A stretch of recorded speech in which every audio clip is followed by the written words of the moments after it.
Hey guys, welcome back.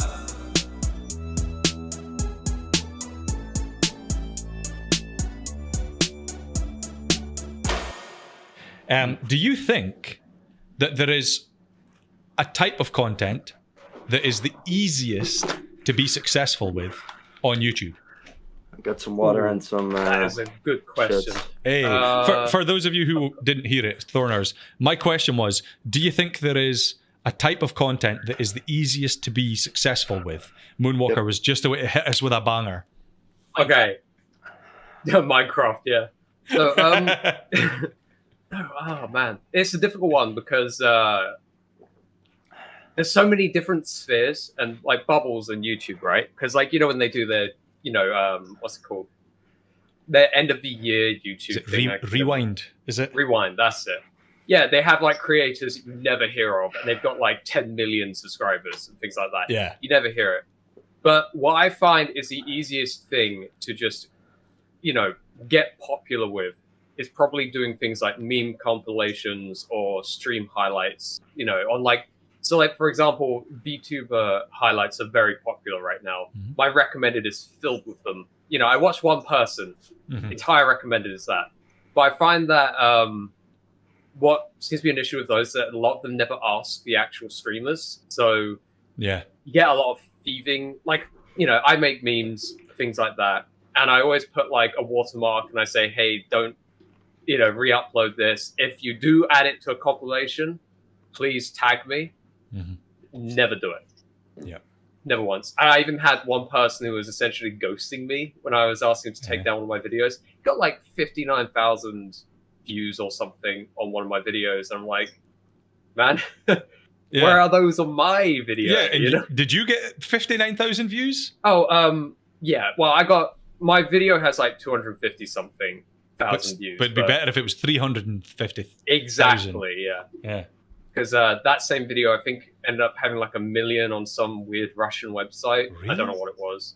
Yeah, because I don't know why, but it feels like anything that's related to JoJo's is instantly stolen and uploaded on every website. It's unfortunate, but it happens. So like memes, re-uploads.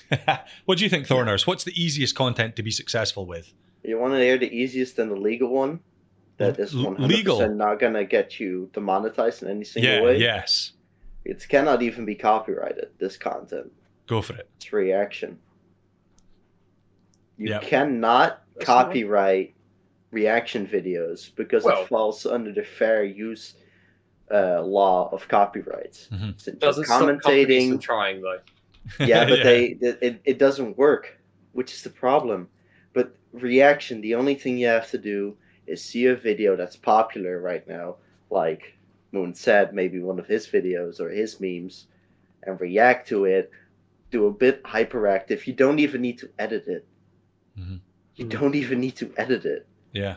That's how insanely easy it is. Just watch a video and record it. You don't need to edit it. Use the same. You don't even need to create tag words. Just pick the one from the video you watched and put your own names in there and reaction. And you're done. And it's you have nothing. It's Why? Because people. Remember when you went to that friend's house to watch him play video games? And you loved every second of it while you weren't doing anything? And you saw his reaction? Aye. It's the human psyche, is it? I was about to say, my recommendations are filled with people reacting, right? And it's stream highlights. This is I could honestly get so worked up about this. Stream highlights of channels that are massive, millions upon millions of viewers. You see their sub count and it's like, oh, I'm aiming for 50,000 subs. I'm like, mate, how's that a target? But their highlights are just the streamers watching content, and they're doing nothing. They're not reacting. They're just watching it. So it'd be like, they're making all this money by watching other stuff. Like, how is that legal? How is it legal? The easiest way to grow your channel on YouTube is be female, underwear and swimsuit try-on hauls. Really? Everybody does it, blows up constantly. Yeah, there's actually somebody from Aberdeen that does it actually, and her channel is huge, massive. Yeah. But then there must be other content that's super easy. Like, I know that like controversial topics are easy to get views because they're controversial. So you get people for and against it. And you get people that aren't really for or against. So you get everyone involved. So that's content that's easy to get views. What do you think is the hardest? I was going to say animation, but animation has a different problem. It's not views. Is it turnover? Like the amount of videos you can make? Yeah, that's usually what the issue is, because you just can't make money off of being an animator on YouTube. It's impossible, because you make a video, you get 1 million views, you get paid a few pounds for it. It's like, yeah, even if you got paid quite handsomely for that, like 1 million views, based on my analytics, that would be like £1,500, which, depending how long you worked on it. Yeah, or even how long the video is. Yeah, that's the biggest factor, is just how long it is. Like, a lot of my content is usually under 10 minutes, which means that I can't get back into the monetization program because my content just isn't long enough to get the hours. It gets the views. If they were all 10-minute videos, I'd have the hours hands down. It's not enough minutes. But the hardest one is a difficult one. I don't think there is a hardest one, oddly enough, because at the end of the day, when you sort of like perfect your craft, it's sort of like, I don't know, it feels like, okay, so if you're an animator, people want to see animations, they go see animations, right? And it's hard to make that content, but to get people to watch it isn't as hard because people love animations. But to get someone to watch, say, a vlog is different, because some people just aren't interested in vlogs. Like, I'll watch like offline TV, right? And they'll do their vlogs, but I watch them because I know the people are funny. I don't watch them because it's a vlog. Yeah. Like, if I saw a Casey Neistat video on my recommended, I would probably just ignore it. Really? Yeah, I think he's got very good photography skills. He's very good at that, but it just doesn't interest me. But I don't know if there is a hardest one. What do you think, Thorners? I was going to say animators. Yeah. But then is that animation is difficult to become successful, or is it that the animators get burnt out with how much effort they have to put in versus the reward? I think it's burnout for reward, and then also it takes too long. Because I was working on that animation for my Super Smash Bros. Montage, and it took me 9 months to finish it because I was recreating something from Fist of the North Star, and I had to redraw every frame.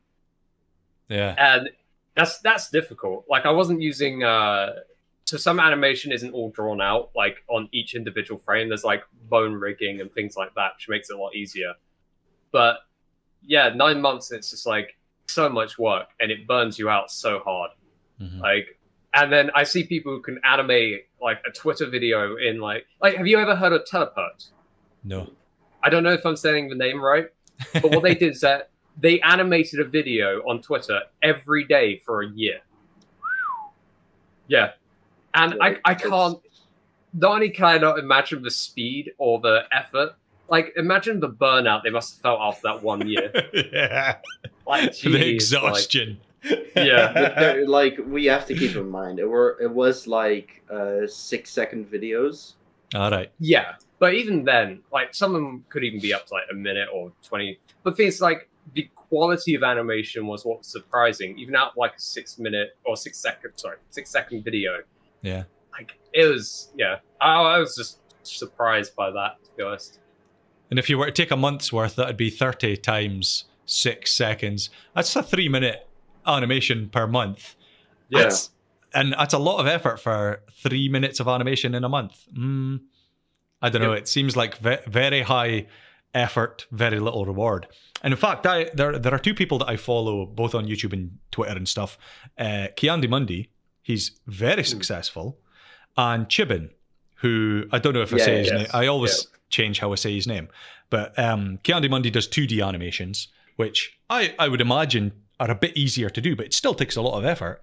Whereas Chibin does 3D animations, which are much more involved. There's a lot of trouble getting the models in the first place, whereas Candy Mundy just sketches what he thinks the thing should look like. He's got the parts, animates them, jobs are good in, but he's very good and he's practiced a lot. And I think where most of his success is in that he streams the editing process. Yeah. I think with Candy Mundy, it's a little bit of personality as well. Oh yes, you know, because like I feel like, okay, so I have my, I don't know if I should say this actually, but if you're questioning it, you probably should. Probably shouldn't. Okay, then I'll leave it on this, right? I think the problem with Candy Mundy is the fact that his content has become too formulaic. So it's stayed the same thing since he started, and there's been no real progression. So he's sort of like, I think I don't remember how many subscribers he has anymore. But it feels like if he had just sort of expanded out just a little more, he might have evolved better with the League community. Because I feel like he's like one of the ones of like the original content creators of the League, isn't he? Like, you know, you get Donkey, Magic Copies Fly, he's OG. Yeah. Right. But now it feels like we're having like this weird resurface of content with YouTube. Like, you know how like you had the OGs and stuff, and it was all really creative, and then we had this long period of just highlights and streamers and, you know, things like that, and .exe videos, which, oh boy, I could talk about for a while, but I'm not gonna. I think now what's happening, we're having a turnaround where the creative stuff is coming back. So we're getting more high quality. What was that? Thorners letting rip. Letting rip like a Beyblade. Are you getting some work done? My house, or not my house, because I'm fucking 19. Okay. Watch this. Can I? Hang on. Right, speak. He's muted. Let's slag him off. He's muted. Okay. Right. So, as I was saying, where was I? Yeah, so I feel like YouTube's coming back to a point where like the creative stuff's coming back again. So it's 3D model animations, high quality montages. Some of them are still using .exe in the title, but at least I've seen the quality go up in the videos. Yeah. You know? And it just feels like content's getting better again.